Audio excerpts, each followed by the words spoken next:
Dicey Bastards. 6 writers face off by a roll of the dice. They'll fight dirty, leave nothing behind but fingerprints and a tall tale. Stealing hearts, breaking parts, with plenty of time to kill. They're dicey, but never fair bastards. Death is always made dicey. You know they can't be trusted bastards. Come on and join the Dicey Bastards.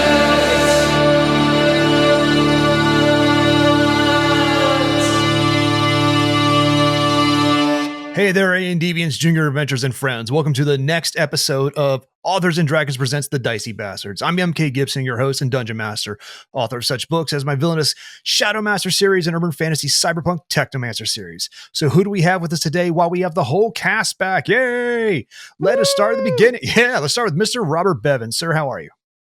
Hello, friends. Oh, I'm fine. Thanks. Hello, friends. Robert Bevan here. I play the role of Jocer the Sorcerer with the Morcer. And I write the Caverns and Creatures books. Book 10 coming soon. Hang on, friends. Didn't you just have a release of the 9D6? Yeah, that's true, You too. want to plug it? Well, yeah, I mean, the book came out a while ago. 96 audio is now available. Yes. So go get that. All right. No You jokes illiterate time. pieces of shit. Rick Waltieri. No jokes, no Robert Bevan jokes, no Guatemala jokes, just straight up Rick Waltieri. How are you, sir? Getting by. Anyway, my name is Rick Waltieri, and I play Moog Face Eater, the moogiest face eater you'll ever meet. In real life, I write several series, but my newest release, my very first lit RPG / game lit / well, that's pretty much it. Story, Time Chaser, is out now, and you should definitely be reading it. Fantastic. I'm looking forward. When's it coming to audio? Do we have an audio release? We'll have an audio release if people actually buy the ebook. Well, I guess that's that. Drew. They don't have to read the ebook; just buy it, and you'll get your audio copy. Yeah. Well, I don't know if you just put it out both ways and then see which money comes in more or the other. I don't know if one requires. That doesn't matter. Buy both, you cheap slags. Jesus. Drew, save us from this. Well, a horse is a horse, of course, and no one can talk to a horse, of course, unless that horse is Cabert and played with flair by the amazing Drew Hayes. In real life, I write books such as Superpowers and Villain's Code, the newest of which, Chilling Reflections, available on ebook and print audio coming next year. I know, I'm sorry. Rover Powered, my young adult, I think it's a progression fantasy series, the first of which came out a few months ago, and the next of which comes out in December, number 2. That's right, we're getting these out fast. Or A Decade of Death and Decisions, the horror book I wrote that over 10 years that came out in all formats last month. Well, that's it, fan. The show's over. We don't have time to play the game because we're just plugging some of his. No, thank you. Thanks, Drew. Actually, that's awesome. Steve, what you got, buddy? Hi there, I'm Steve Weverill, and I'm playing Stand and Deliver, the man with the plan to deliver. Well, what that plan will be, we shall see. I don't really have a plan. We don't put much planning into this. In real life, I write books as well as other things. I've recently put Far Into the Dark, now available in hard copy after only 10 years. So you can pick that up if you like. Hey, buy enough of them, I might release an audio version, you pricks. That's how you win them in. Insult the audience, and that always brings them in. Speaking of insulting the audience, hey everybody, we want to take a moment to remind you that if you're not part of the A&D family, then you fucks are missing out. Yeah. Speaking of missing out. Speaking of missing out, you missed me, dude. I'm so sorry. You're so short. I looked right over you. So. Nice one. Yeah, that was my bad. I'm so sorry, Emily. Please. Hey, go ahead. Floor is yours. It's Emily. I'm playing Claudia. I was going to say it's really weird that I don't really do a voice for Claudia, but in fact, I am doing a voice for Claudia. It's just my voice. But I have written Arsenic and Alibis, which is probably coming to a holiday festival near you. So grab it online, read it, enjoy it, and ask for more. What holiday festivals are coming to? Just some local ones here in Wilmington, North Carolina. So get your ass down to Wilmington, North Carolina, and get some books. I'm curious as to what weird local celebrations you have in Wilmington. It's mostly Carolina. Wicker Man, I think. Yeah. I think it's just Sounds like a Wicker Man scenario. Burning things in effigy, I guess. I don't All know. wicker Welcome to the all the Wilmington time. Lint Festival featuring E.M. Kaplan. Yeah, right? Anyway, if you'll be part of all this kind of insanity, come on over to the Authors and Dragons. Come over to our patreon.com/Authors and Dragons. Check out the various tiers of perks. For $5 a month, you can join our Discord, hang out with us, hang out with hundreds of other fans. Join us at our At the Movies. Join us with other podcasts. Just hang out with us. Or you can over to authorsanddragons.com. Check out our merch at TeePublic for some cool merch. Get our t-shirts. Help us support us that way. If you have no other way to support us and you don't have the money to spend, hey, just go to the podcast service or the audio or wherever you get it from, YouTube, podcast, whatever. Like, subscribe, do all that kind of stuff. Leave feedback. That helps way more than you realize. So please do that to help us out. Thank you very much. That's good enough for all of us except Steve. Say again. So that's good enough for all of us except Steve. Demands that money. Yeah, pay the money. There's also in the Discord you can find erotic horse lady drawings that I have found. I'm now making it my mission to tour England and find their secret erotic horse lady drawings and post them in the Discord. So join for that, if nothing else. I'd like to think that like as that mission goes, you're going to just have like this sort of like Da Vinci Code like symbols everywhere you go. Like the new horse leads you on to something else. So yeah. It's like, so how did Steve become the king? He deciphered the horse code. That's all we He know. discovered the riddle of horse, horse flesh. I pulled this horse cock out of this stone. Oh, no. The secret way to become king. Put here of by Britain. Catherine the... Oh, okay, now it's all coming together. Wonder why I skipped her. It's all horse dick jokes. Okay. Greetings all, this is Connie, Stan's Conscience. How are you? In the last episode, we committed a great sin. No, it was not Claudia asking a teen boy how old he was before trying to push him off a wall, nor was it Jorcer getting naked in front of a trio of ancient Feywild hags. No, the Dicey Bastards decided to, dun, split the party. After Cabert the Expedient, wild-shaped into a crotch-biting monkey and dashed off to find help, the rogue duo of Stan and Claudia bullshitted their way into the lair of the teenagers. Braving the onion and corn chip smell that all teens have, the pair investigated the scene, learned that Claudia doesn't really listen when Stan is talking, which resulted in her nearly cooking helpless children. That's true. Also, Stan loves to give motivational talks to children after they break their legs. Good stuff. Meanwhile, Now, listen, Connie, that's the only time they're fucking going to sit still long enough to listen to me. Absolutely.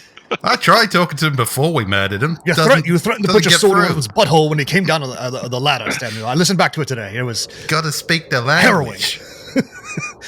Meanwhile, after a cocaine steak dinner, Moog and Jorcer secretly met with the Green Hag, who offered the pair a new deal: kill her sisters, and she would become their patron. With the promise of a new hand, Moog agreed, while Jorcer hatched a plan to run for public office. A few zany trips through magical portals, the team reunited in the Hag's cave. While Jorcer distracted the Hags with his wonder, Stan snatched a handful of magic missile wands for what he has dubbed Operation Clusterfuck. Reassembled, the team is currently hiding in the second floor sex dungeon of the mayor's mansion. But that's not where we will start. No. We're going to start with our friend Cabert, who went to get help. Before we begin, can I just Yes. say that if I ever join a wedding band, we're definitely going to be called Cocaine Steak Dinner. I did have a lot of questions on that one. Right, so this is where we pick off Cabert. Now, of course, Drew listens back to every episode to make sure he's caught up, but just for the fans at home. So when Drew was not able to be with us in the last game, we had him wild shape away and run off to get help. So Cabert braved the forest, got back into West Cherry at night and made it to the one place he thought there might be some help, to call for some help, which was the Adventuring Guild. Currently in monkey form, he enters the Adventuring Guild right now. So if you are on that screen, I have both you and the monkey on the screen, so you can pick which one you want to be. I will shift back to Cabert form because while ape noises are fun, probably not the best for messengering. Okay. So I'll move the monkey to the side, and Cabert, you can be over here in the middle. There you go. You come in, and you come into the Adventuring Guild. It looks cleaned out. The only thing left behind are books. You see a familiar dwarf ranger and a dwarf priest. Because nobody fucking reads anymore, kid. Wait for the audio. Well, exactly. There is that too. And also the children who came in and ransacked this place just took all the cool shit, all the swords and weapons and stuff, and left the books behind. Kids today. Yeah, kids these days. So you Exactly have like I was when I was a kid. when you were a ransacking teen under the compulsion of a witch. The dwarf wench and the dwarf priest you will recognize from when you were back in. Her name was Stacy Gibby. All right. When you were in the town of Galahad, when you went and first got your assignments, there was the ranger and the priest that Stan refused to bribe after overhearing everything you had to say. Then they were the ones who ran off to Inspector Riggs to narc on you, which led to the stampede of Johns. And Inspector Riggs, the Asmar Paladin, is standing right there inspecting what appears to be the corpse of the satyr who runs this branch of the Adventuring Guild. Ape noise. Oh, sorry. It's hard to switch over sometimes. Hags found in the area. Who are you? It's like the Asmar. She turns around, face you like, who are you? Wait a minute. You're the expedient Cabert, guy, the right? expedient. Yes. A You're messenger, a deliverer, and in this case, a forewarner of, again, hags in the area. Multiple hags, a trio of sisters. You are one of you're part of that group that came through. You went back to the Green Tree Inn and helped my men discover the Green Tree family actually were running secret arcane messages. We're trying to like necromancy and all kinds of dark arts in the basement, right? That my man described you, a centaur, an elf, the stand guy. You guys, you called yourself the Dicey Bastards, and yes, I got your information from Yak of all trades. Excellent. Then I can hopefully entrust you with this knowledge that there are a trio of hag sisters infesting the lands and influencing the minds of children, and that is definitely above the pay grade of any of the idiots I was working with. Okay, so you had nothing to do with this gentleman's death behind me. I just ran into town to tell you of the hags, hence me running in and saying hags. Where are your friends, specifically the one known as Moog? The associates who hired me to work with them are... I am picking my words carefully in front of this inspector, thank you. They are back at the town. They were, well, when we were confronted by the hags, the best thing we could do was flee off to warn the town. I am the first to arrive. It's possible I'll be the only. Okay, so can you take me to the hags? I can absolutely lead you back to the town, whether or not we can get we're back in to the their town. lair is... You're literally in like. Oh, okay. Gotcha. This Venturing Guild is part of the town. That's why you can absolutely do it, Gibby. It's pretty easy. It's just got you open the door, it's right there. There's a town. I win. There you go. I can lead you back to where I found their lair. Given that they are hags, there may be magical defenses, but I'm more than happy to show you the way. Should we summon reinforcements? We are the reinforcements. Oh, I don't love that we. I'm a messenger. Not anymore. You're now conscripted. I will happily send messages for the army. Where do you know the way to the mayor's mansion? I think. Do I, Gibby? It's been a while. Yeah. I mean, you know roughly where it's at in town because. All right. I'm assuming the mansion is easy to spot. Because so she'll explain that she already went by the sheriff's station and the sheriff was like blocked up and he's like calling through like, good luck. Just hide during the night. Those who can make it, just stand inside the doors, stay away from the kids. And she's not happy with this. And she wants to get to the mayor's mansion to find out what's going on there. Where was the hag's lair? Again, it's been a few weeks. Oh, you've got to go. You got to travel through. You got to east outside of the town and go through like the forest maze to get back to the old ruins of East Cherry. Gotcha. Okay. Then I will tell her, I was like, we can go, but the hags are over in the ruins of East Cherry, so I'm not sure if you want to move fast to where we know they were last or explore the town more. She confers with her cohorts, and she's. So your friends are still your associates, whatever you want to call them. They're back. The associates who hired me to act as their messenger are still over in the ruins. As far as I know, I assume they were smart enough to flee from the unbeatable hag trio and get help. Now, it took you a couple hours to get here because it is a hike, because it's what normally took like a half a day to run. You max monkey speed it over. So Right, and my name is the Expedient, so I'm just assuming I'm here first, and the others You are are. running too. All right, so she is curious about because she wants to know where the mayor's mansion is at because clearly this town is in dire need. The sheriff is almost useless and he seems to be drunk. So she wants to confer with the mayor to like find out exactly what's going on because it looks like this. She's like, this town is apparently something's been happening multiple times. Someone killed the Adventuring Guild person here, the one who sent out the call for help. He's been dead for a couple of days. Gibby, go ahead. What up? Drew was, Cabert was there when the kids just kind of appeared out of nowhere in town. Now, none of us rolled an intelligence check at the time. But it was one of those, he charged in. They got here immediately because they teleported through the thing. So they probably would have been here ahead of him.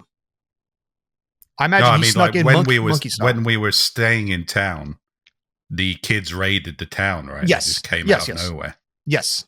If we'd been thinking about that, and I'm not suggesting for a moment we were, but if we'd been thinking about that, we might have thought, there's an easier way into town than hoofing it through the enchanted forest. Oh, yeah. One would think. One would think.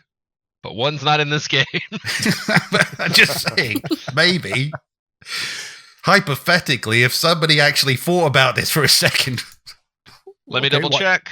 Yeah, actually, I have a better int than I thought I did, but I'm still not going to try and make that jump. While these folks discuss what's going on, let's pop over to the mansion real fast in the sex dungeon to see what's going on there. Now, Gibby, did you say this was a 2-story sex dungeon? Yeah, the sex dungeon is upstairs. I know, weird, isn't it? It's a sex penthouse, surely. Sex that alone attic, makes me want to kill these people. Sex level, sex dungeon is just more colloquial. So sex attic sounds worse than sex dungeon for some reason. It really does. When I wrote, listen, when I was writing the script for this, I literally wrote attic, then deleted, put dungeon, attic. Like I couldn't find out what felt. I just went with dungeon. You've raised an interesting problem there, Gibby. I think let us know in the chat what you think a skyrise sex dungeon should be called. Is it a sex dungeon if it's not below ground? Yeah, like maybe a sex sunroom or so. Sunroom. Sex aviary. Sex observatory. Sex tower. Sex tower. Nice. Yeah. Sex erection. Cancel that, chat. Stay out of the comments. We've solved it. All right, so the team of the what's left of the team of Jorser, Stan, Claudia, and Moog are now in the sex tower with the Green Hag, who is once again, I don't want anything to do with my sisters. You've got to fuck them up. They without me there, they lose access. We only have power when all three of us are together. So as long as I stay away from them, they will not have access to extra magic. They'll just be tough physically. Now, if you have any backup, I would highly recommend getting it. Okay, Stan will confess. Noises. Stan will confess his plan. Well, Operation Clusterfuck was going to be me getting as many of those wands into a bag as possible, blowing up that oven, and possibly killing us all. Now, that's kind of a plan B. If anybody has any better ideas, and he will make sure he's holding on to the bomb bag. Say, feel free to let them buy. I'm holding on to this baby. All right, is my intention to run for office common knowledge? Did you tell anybody? I thought I had. I'll bring it up. You told us Moog wasn't listening to you. Right. All right. Well, I'll bring it up so that if you need a better plan, here it is. He's written "vote for me" on his chest with lipstick. Would you be so kind as to cat of nine tails this into my chest, please? Just kind of whip me into vote. Give me liberty, and I'll give you wonder. Okay, that's not a plan. You realize that's just you might be having a stroke. Look, if we could replace one of the hags as mayor, then job done. Everybody yes. Theoretically, democracy is a wonderful thing. Can we do that immediately, or do we need to set up an office somewhere? Or this might take some time to build up your cabinet. Well, here's the thing. Right now, the sense of urgency is just kind of like what's in the air. This sister wants her sister's dead, but you basically have all night because she's gonna have to sneak back to their lair before dawn. So if you want to do something tonight, now is the night. All right. If you try to drag this out for time, you have a chance of doing that. Chaucer, I hate to be the moog in the room, but you stand a much better chance of becoming mayor if the incumbent mayor is dead. Moog is here to listen to you, you realize? The Moog is in the room. Oh, yes. Is there, pardon me, but is there anything on this sex tower table that Claudia can steal? Everything. Oh, dang. There's nothing in here that you could. I mean, so we got paddles, tongs, another set of tongs, handcuffs, more restraints, leather whips. Move over because your things are in the way. Oh yeah, whatever this roly painful thing is. Yeah, you get that. You know, the little like the full body spike massager. Sure. We're all talking democracy, and Claudia's just shoving a bag full of dildos. Hey, these are useful. Well, oh yeah, you could take everything. I can think of 8 or 9 uses right now. It's not nailed down. Do me a favor, hey Drew. Would you be so kind as to give me? If you guys are trying to get to the mayor's mansion, would you be doing it stealthily or just expediently? I think the time for stealth is gone. There's time for urgency. Now's the time for decisive political action. He's not Cabert the Quiet. Yeah, I'm not trying to steer them toward the mayor's mansion. I'm trying to steer them toward the ruins because I think the mayor's mansion is a waste of time. Well, so if the paladin's trying to, she's like mansion, she wants to check on the mayor to see if there's any defenses in place, and she wants to have a talk because she's determined like this has been happening for days now, and the sheriff's useless. So the next step up would be because she was going from cop to cop. The cop's useless. Now she's going to be the bureaucrat. So I was there. Do I know that the mayor is the hag? I saw them shift out of their identities. Yeah, you do know that. Oh, well, then I will convey that the mayor is the hag. The mayor is a hag, and there's then no I sense definitely in want to get to the mayor's office because they're going to have some kind of information that I need.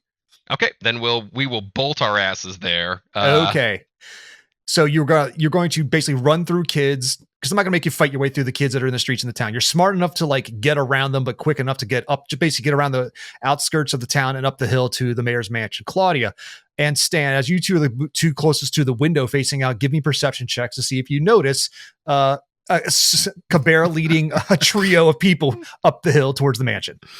No. Claudia's being pretty industrious right now. That is true. Claudia rolls It's pretty fun. 18. Well, you know what? You were like, you've got a pretty good. You thought you saw something in the corner of your eye. You definitely saw something, but you also saw these like whips and tassels and nipple tassels. But Stan with a 23. Eagle-eyed old man. You spot Cabert leading an Aasimar and 2 dwarves. A 23 in deception. Oh, deception. That's my mistake. Sorry. No, my mistake. I can't actually see anymore. Right. 10 average. We're going to go with Claudia's 18, which is still pretty goddamn good. So, Claudia, it's not the first time she's stolen a shitload of dildos. This isn't your first rodeo, and it won't be the last. This is going to save us all. Just wait. Just you wait. Well, Claudia, amidst your sex toy thievery, you do see what looks like Cabert leading a trio of people. One seems to be an Aasimar with golden skin, and 2 dwarves up the hill towards the mayor's mansion. All right, she'll nudge Stan, and because she'll assume he can't hear or see very well, and tell him what's going on. You seem correctly. Also, I was just looking at you stuffing dildos into a bag. Well, that's a thing now. She'll point out the window with a wobbly dildo. The only way information should be passed along in this game ever. Yes, with a wobbly dildo. Yes, I'm definitely looking at what she's pointing at. If anything, that's how you get Grosser to like get into call to action. It's like that. Screw the little stick teachers used to use to point at the wand. Just a big floppy dong. That'll the whole Bruce Lee thing. Like, look not at the dildo, but to where the dildo points. It might be a bit of beyond us, like philosophically, but Stan will look out the window. This is a good thing, I guess. Aha, reinforcements, and then this is a bad thing. Aha, it's the woman who wants to kill us. You do recognize that is the cop who definitely was like put out the money to find those responsible for the death of the Green Tree family. Moog will wander over while still holding that, like, that new hand, his stump, waiting for it to like finally graft, and be like, well, it's good that we have reinforcements. And if certain people happen to not survive fight, well, that would be shame. Claudia would like to really quickly take the pair of handcuffs and slap them on Moog's arm, one on the arm stump and one on the hand, and see if she can attach it really quickly. Okay, so wait a minute. give me a sleight of hand roll to see. Sleight of hand. Here we go. We had a perfect opportunity to graft a dildo onto Moog's arm. All right, so Moog, give me a perception check and beat an 18. I'm pretty sure that's not going to happen. But That's not an attack roll. No, this is to see if he notices. This is a help. Moog rolls a 13, does not notice. You do not notice her slipping. Okay, now describe exactly what you're doing, Claudia. She's just trying to make it so that the hand will not get too far away from the stump. So it's like a little retractable. Okay, so you're trying to like basically. Okay, so over the false hand and the stump, you are attaching handcuffs. Got it. Yeah. Are these handcuffs like the pink fuzzy kind? I like to think it's like when your mom used to like clip your mittens to your coat, so that even though they would dangle there. For With the listener, sex I'm not dungeon sure how Moog does not notice this, but Because you're thinking about murdering the cop while you're looking out the window. No. Clearly, I didn't you're say not anything about murdering. I just said we're heading into a battle, and things happen in battles. Things happen in battles. Cops get murdered. I murder cops. It just happens sometimes. All right, Drew, give me a perception check with Cabert, please. Cabert gets a 22. You see three idiots staring out the window back at you. One of them's waving a dildo. One's waving a dildo. One's got what looks like a pink fluffy restraints. The barely known associates who hired me to act as their messenger are up in the window. She has a passive perception of 17, so she glances up there as well and happens to notice it. So I can assume the hags are probably there because those idiots can't get away from trouble. So do you wave for them? Are you just like wave? What do you do? I guess I'll wave back. I mean, okay. It would be and what do you three do? I'd be really offended if he didn't wave back. I guess I'm gonna wave and then kind of like shrug my shoulders, like, "What the fuck?" Moog will turn to his companion and be like, "What are chances that Horseman has sold us out to authorities?" I don't know, Moog. You tell me. You selling us out, motherfucker. I think we've all sold each other out just in like the past half an hour. Okay.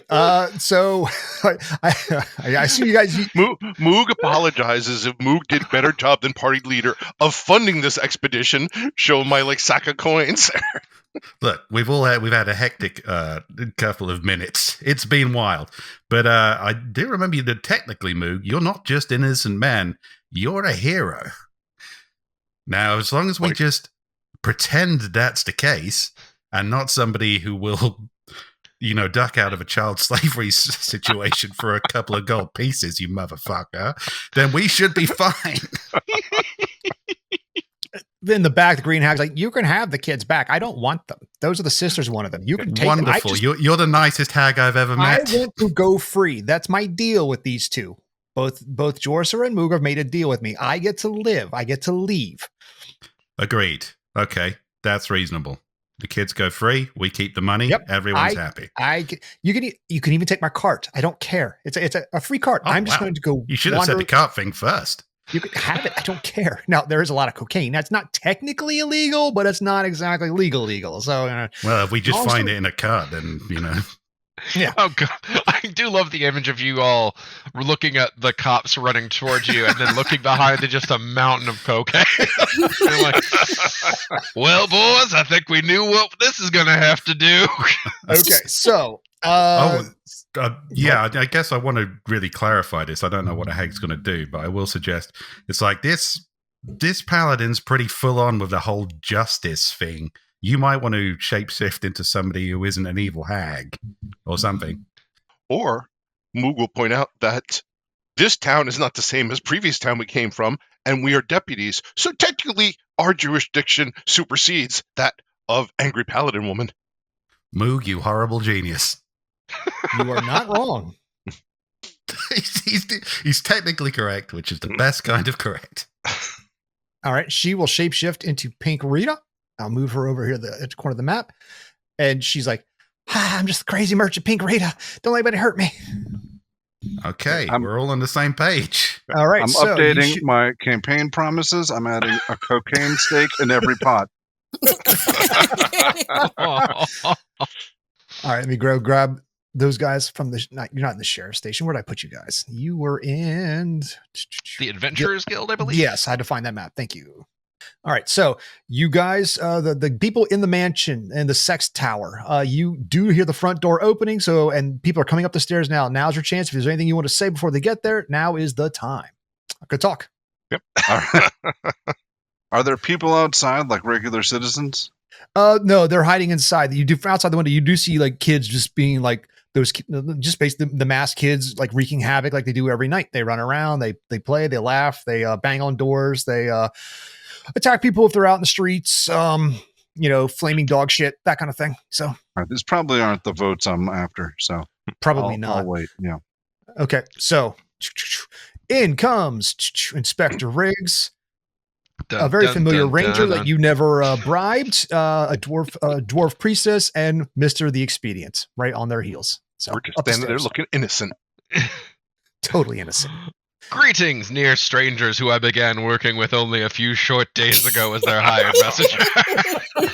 How fare you in this adventure? I see you successfully escaped the hags as well. Did you fetch help too?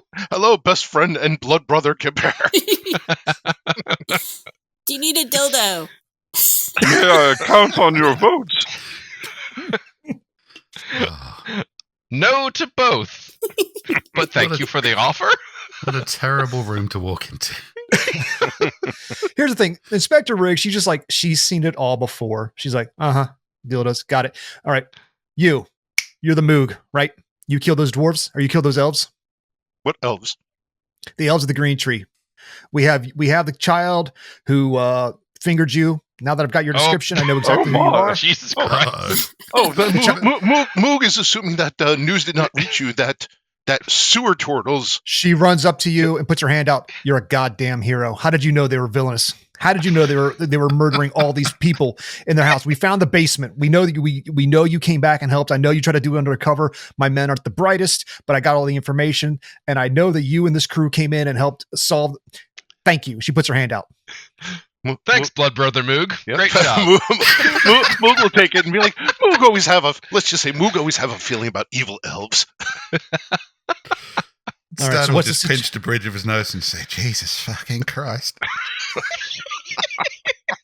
Thanks to your help, we found them. And I'm sorry. I'm sorry what happened to the turtles, though. They were, we heard good things about they were helping to solve crime, but when we got to the scene, they were slaughtered. Something tore the turtles apart. Ooh. I didn't see that. Did we do that? You know nothing about that. No. Okay. I was like, I don't think we killed the turtles. I didn't see that in my turtle ball viewer. Well, that was. How they were alive when how you did looked. they die? Those noble heroes. Groomly. Something ripped them apart. We don't know what it was. It had the tracks were like, it didn't really have feet. It was like these stumps, something walking around on stumps, and it just tore them apart brutally, viscerally, angrily. I have been trying to track it down, but something escaped from the sewers, something kind of monster. It came out of the ooze pile. So you're saying that something shredded the turtles? All right, what's the opposite of advantage? You get disadvantage on your next attack. No, that's actually pretty good. I'm pretty good. Yes, something shredded them, but it was like violent, like just grab your arms and pull you apart, limb from limb, rending. It was disgusting. My men are still investigating. Like a chimp amputee. It was gorilla-like almost. All right. So what's the situation? So clearly, if you're the one who sensed the evil, Mr. Moog, what's the situation here? What's going on? Well, we have done good job of solving mystery. There are hags back at ruins that we need to kill, and then everything will be fine. And Who's that lady in the back? That's just crazy. Rita. Yep. Yeah. I'm the merchant, Pink Rita. I'm hiding up here. My name's Joshua the Sorcerer. I would. Would Why is your dick out? Put your clothes Would back you on. care to shake my hand? Put your clothes back on, sir. Listen, lady, you can't come into our sex tower and start talking about who has their dick out. Okay, look at where you are here. You have no power here. Of all of the places to try and not draw attention, Pink Rita had the absolute unbelievable luck to be standing in the same room as Jorcer the fucking sorcerer. It took a few minutes. Yeah. Yeah, shake your hand and babies. Oh my god! What? She blinks at you a few times and she turns back. Moog, Mr. Moog, is he part of your team? he barely known acquaintance. Joshua here is a politician, and that should tell you everything you need to know. Okay. She blinks a few times. Okay. Okay. So Mr. Cabert tells me there are hags in this vicinity. He said there's about a couple hours away. There's a cave. There's children. He filled me in on a little bit of stuff. Give me the lowdown. What's going on? Well, Moog will point out the magic circle. Yes, they are Okay. a couple hours away, or they're 2 steps away. We have an inn into the hag lair. Is this how the kids come in? Okay. Yeah, they're currently unguarded. They are holding some children hostage, but in a different room. I think we can get in there, hit them hard, hit them fast, show them the meaning of democracy. Drain the child hole. Oh, you've really fucking ruined my campaign pitch there, buddy. Mr. the Sorcerer, would you be so kind as to stand over the next to the civilian, Miss Pink Rita, and put some clothes on? You are really distracting. All right. I thought this was America. All right. Fantasy America. I thought we all believed in a little something called freedom of expression. She actually, the cop does put her hand on your shoulder, excuse me, but it's not technically illegal, but we will have to levy a fine against you for the slaughtering of a koala and leaving the remains behind. I can see the skin on your face. We found the corpse in the room. So when is that illegal? This is bullshit. Stan will say, yes, it was just a koala.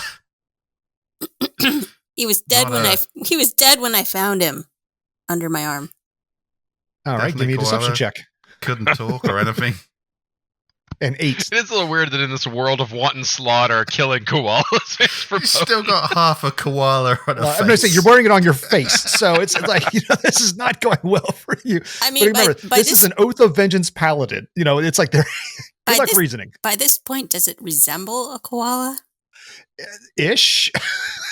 It's been a few days, so kind of like a Leatherface thing going on, but worse. You kind of a Leatherface thing going on, but yes. Unless, here's the thing: if you claim some druidic rights or something like that, you might have a shot. But Stan will say, "It's like, yes, fair enough, officer. She didn't know that was an endangered, definitely an animal and not anything else. She's an amateur taxidermist, and we'll happily pay any fine warranted to not handling that correctly."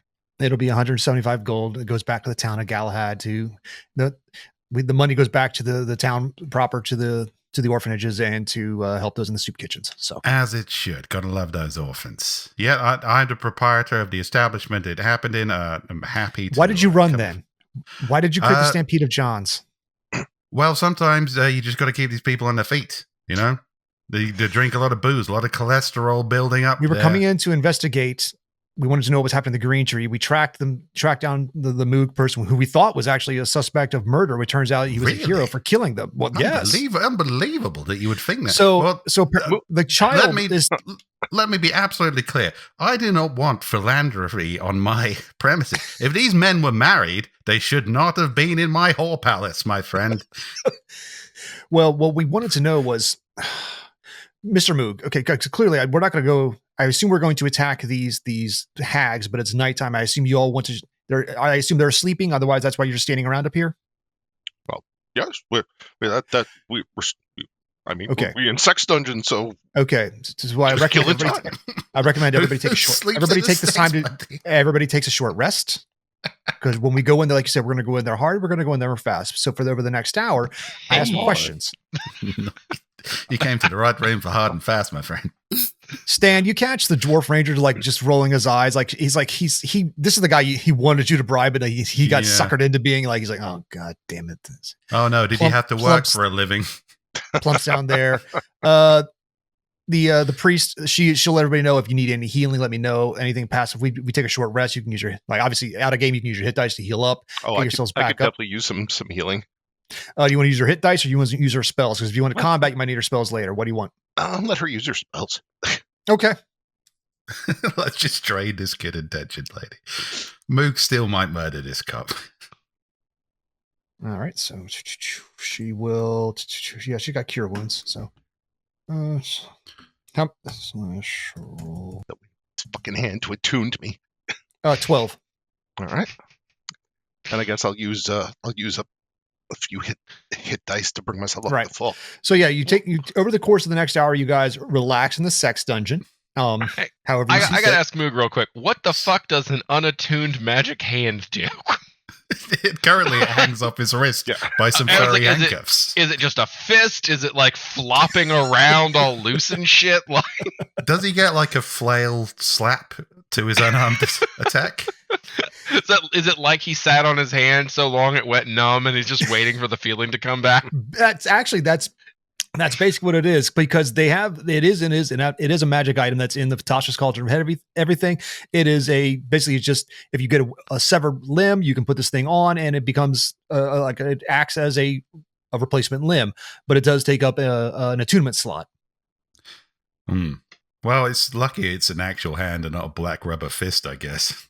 But it is like, again, it's the same. Like you had your left hand cut off, so you have two right hands.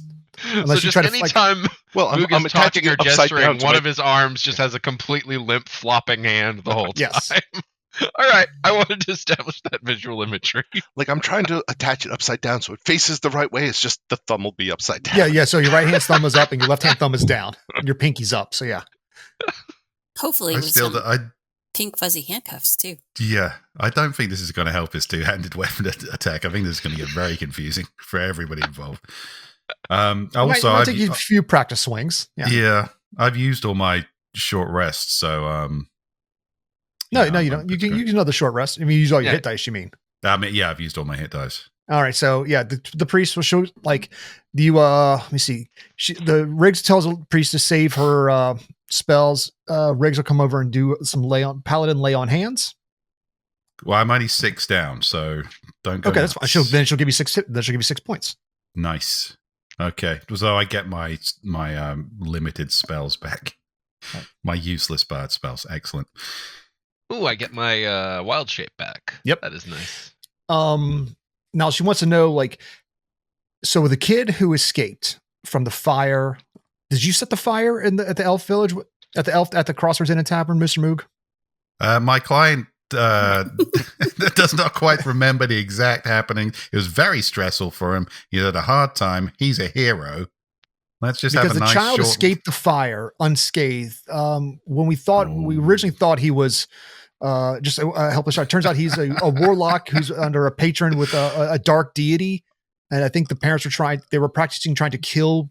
My investigation says that the parents were trying to kill people to bring him back, and they were practicing their dark arts on other people. If I can assure you of one thing, without a hint of deception whatsoever, if there is an elf child out there, Moog will find it. You have nothing to worry about. I'm just saying, you don't have to worry about this. We have him in a safe house. We originally thought he was a witness. Now we realize he's part of the problem. He might have had something to do with the parents' So death. we should make it into unsafe house. Well, we'll handle that. Did you say Maybe with the parents were trying to kill the child? What monsters would kill a child? Well, they Unbelievable. were. Apparently, this kid made a deal with a demon and became some kind of like dark warlock. And the parents thought the only way to get the demon out was to kill the kid and bring him back. So they kept killing travelers to try to bring him back to practice before they did it on their kid. Moog remembers staying there. It was nice, relaxing time. Moog enjoyed his stay there. You know, left at night might have like lit torch. Who knows? Maybe embers from torch might have landed when Moog wasn't paying attention. You know? Okay, keep in mind, like the more you talk, it's like she can smell bullshit, and the more you lie, be careful. So, what is you're trying to say that's truthfully? Moog had a good time there. Okay, all that rings true. She's like, because she can put down a zone of truth on you. So She welcome to try. Moog will flash his badge. It's like zone of truth might be illegal in town where we have jurisdiction. I would say I should warn you. It's highly just for your own good. Don't put a zone of truth down anywhere near Jorsra, for fuck's sake. That's a rabbit hole you don't need to put your fist in, lady. hey, Bob, does George ever put his clothes on, or is he just still staying there naked? I'll put on a little bit of clothes. I do have to address put your a muumuu crowd. back on, or are you looking for a new outfit in your bag of clothing? Because you still have a clothes bag. I don't know if you're like looking for some new outfits or not. Do I have my old Jorcerer clothes? My red. No, robes? those melted off in the shucks. vat of goo when Right. you lost your cock ring. So Oh, I just realized Jorcer is constantly naked and inappropriate, wears a muumuu, and is generally disgusting. He's fantasy Steven Seagal. Oh, no. Well, Maybe you've ruined this I'll- podcast. You know what? I'm going to put on a scarf. just a There we scarf. go. There we go. Is it around your neck or around your dangle? Just No, don't my eat a neck. big, weird, floppy carrot. Just yeah. like a if you're big old comfortable- Doctor Who scarf. I will ask you to put She told something me on to there. get dressed. All Yeah, right. well, there are done. children present, whether they're possessed or not. So, please be so kind as to put on some clothing that is halfway modest. You heard the lady, All right. Jorsra. Put on another scarf. Well, I'll take a pair of pants and wrap them around my neck as well. She hangs her head a little. Fine, fine. I think he looks very decent. I've seen him worse. So you're deputized here. There. So are all of you deputized, or just you, Mr. Moog? We fought the law and we won. I don't know what that's supposed to mean. Why would you fight the police? With reason and logic is how we fought them, and the sheriff came to the conclusion that we were all the best positioned to be deputies in this town. Because he's a useless drunk. Okay, got it. Well, yeah. All right. So, as members of the law, I didn't invent the system. I'm just benefiting from it. It's fine. the dwarf priest will come over and at least try to put a bed sheet around Jorcerer. Could you at least wear this, Hello. please? Speaking of members, All right, give me a persuasion roll. It's been a while. She's a dwarf. You're in a room. all right. You're in Guess a room. I need to get votes while I can. I'm not sure what the implication of dwarves is there. She's a dwarf. They love Uh, men who look like Dom DeLuise in the nude. all right, Jorcerer rolls a 12. She wouldn't say no if you guys found a private place. All right. You gotta. Is You got a this short dwarf rest, that was yes. asking for a bribe? No, the ranger 'Cause up here was. I was going to say, if I'd known they'd been that easily bribed, I would have went for it. I will whisper, vote Jorcerer. Do you whisper it out loud or in her mind? Ooh. Ooh, Out loud. I need as many people to hear it as possible. Okay. that's true. It's performative. And I am pretty. campaigning. She I'm blushes. pretty smooth right now. She blushes. All right. So we have how much time is left in this episode? Let's see here. All right, we're actually about the 50-minute mark. Okay, so the short rest is over. Does everybody know what they want to do? Does anybody have a battle strategy they like to? Because like you told her, you go through here and you teleport to the hags, correct? I've got one. It's like, okay, I'll pat my satchel. I've still got all the plan B here. Okay. Claudia, I'd like to upgrade this to a plan B plus. Could you let me borrow your sack of dildos, please? Can I keep one? After I've done this, many of them may be reusable. But I promise I'll reimburse you for those which are not. Fine. Go ahead. Trust me. If this doesn't work and we all die, we're going out in the most hilarious way possible. Here, take them. Thank you. And Stan will put his bag of magic missile wands and add the bag of dildos like a silencer, I guess. But Is A silencer? Like I thought you were dildo gonna shoot- pipe bomb. What is it? I thought, okay, so are you trying to like create like a turducken of dildos and wands? Like, so it's like the wands are going to shoot magic missiles Basically. and dildos? this So, is the it's a claymore with the dildos as the. Yeah. Okay. It's like Gotcha. if a shotgun was reimagined by AI. No, if I'm a shotgun totally, was a sex crime. yeah, Yes. it's a grapevine shot from a cannon. I'm totally understanding with these. It's just stuff like horseshoes and chain and shit. Yeah. Claudia, do me a favor. Just roll me a just a D10. D10? Okay. Yeah, just roll me a D10. Let's D10. Imagine being the paladin who dies in a dildo 3 explosion and having to explain that to your god. all right. So I was gonna give you like 7 dildos plus whatever you rolled. So okay, so you got 10 dildos, a bag of 10 dildos, and a wand with 6 magic missiles wands, I believe. That's right. All right. Now I'm this is going the to good shift into ape form, FYI, before we go Okay. through the portal. not Wise. a problem. Somebody tell these hags to cover their faces and genitals. If I could shove the monkey into the dildo sack as well, I'm going to create the ultimate weapon. All right, let's see here. No, I won't do that. I'm scared of monkeys. No genitals will be safe. All right, Drew. Here's, I believe this should Suck also it, be- Oppenheimer. There's the monkey. I have right. become deaf, defiler of worlds. Over there. All right. So, You see the The monkey hour taking goes some by. test swings that look like they might be crotch level. all right. So she's like, okay, what's the layout? Where are we going? Where does this place teleport us to? Yeah, monkey. Every time. It never Do we teleport to hag bedroom and kill sleeping hags? Pretty simple. Hopefully they're still asleep. That would be ideal. To the hag bedroom. Okay. And we have what's on on- good what's- authority there will only be 2 hags. So hags be weak. We kill them. We take all glory. Town is saved, and they love us forever. Cabert said there was 3. What happened to the third? Oh, Cabert just miscounted. Look at him. He's a monkey. He can't count for shit. Ape All right. noises. Give me a deception check. Well, he is a monkey, Gibby. I think No, I should that's get that not one right. That's not what I'm checking on. Okay, I actually picked a so- good time to turn into an ape because now I can't be a Plausible cross-examination. deniability. We'll just bite your crotch. Oh shit. Okay. Whoa! How is She has that not pa- a natural 20? I have no idea. It's just fine. Yeah, I It guess is a it's You natural have a 20. plus 7. Yeah, it is a Yeah. natural 20. So Yeah, natural 20. all right, let me roll her insight just against it just to That's weird. It doesn't make it glow like it used to. 16. Okay, so yeah, she believes you. I will also there's- tip Pink Rita a wink. She So owes Stan is convinced that Cabert can't count. me. Well, no, everyone's now convinced Cabert can't count.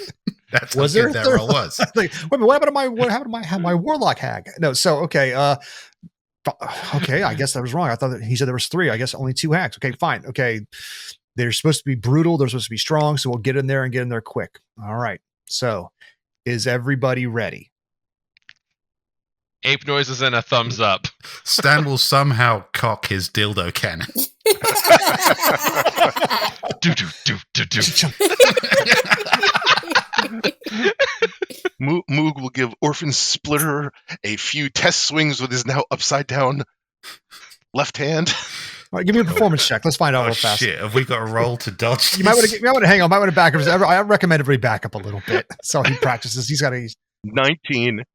19. All right. You know what? Actually, I have a -1. That's a natural 20. Natural 20. You got this shit. You like the hand works exactly like it's meant to. You're good. Now, did you also attune to your? Groovy. Oh, Jorser, did you take this time to attune to? Did you get the safety pants? Safety pants. I forgot about them. Is that what he's wearing around his neck? Okay, he's got to be wearing them on his pants. He actually has to wear them as pants if he wants to attune to them. Well, yeah, I guess I could do that. Okay. So you're wearing the safety pants and a scarf. So you look like a Chippendales. Yeah, that sounds about right. Okay. Yeah, and I definitely attuned to my boots of walking all over you. You got the boots of walking all over you. All right. You have I think you get the third pair of pants. You just never gave them to anybody because there was safety pants, the flash pants. You have the items. You just okay. Didn't give them to anybody. Yeah. Got it. All right. All right. So as you all get ready to jump in, this is where we're going to end this episode. We're ready to hop in and start this fight against the two hags who have been oppressing West Cherry. And that's where we're going to leave this episode of the Dicey Bastards, picking up with a big old battle and see exactly what happens. Thank you all so much for joining us.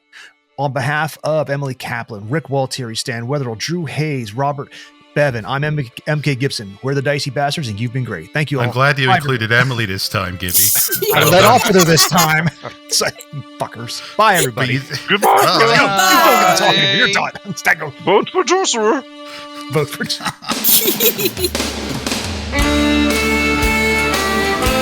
You've been listening to Dicey Bastards, brought to you by Authors and Dragons. All of your favorite indie authors, well, at least some of them, in one great show.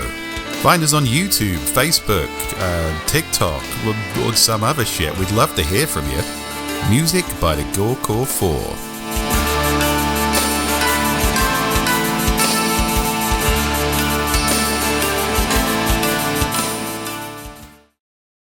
No genitals will be safe.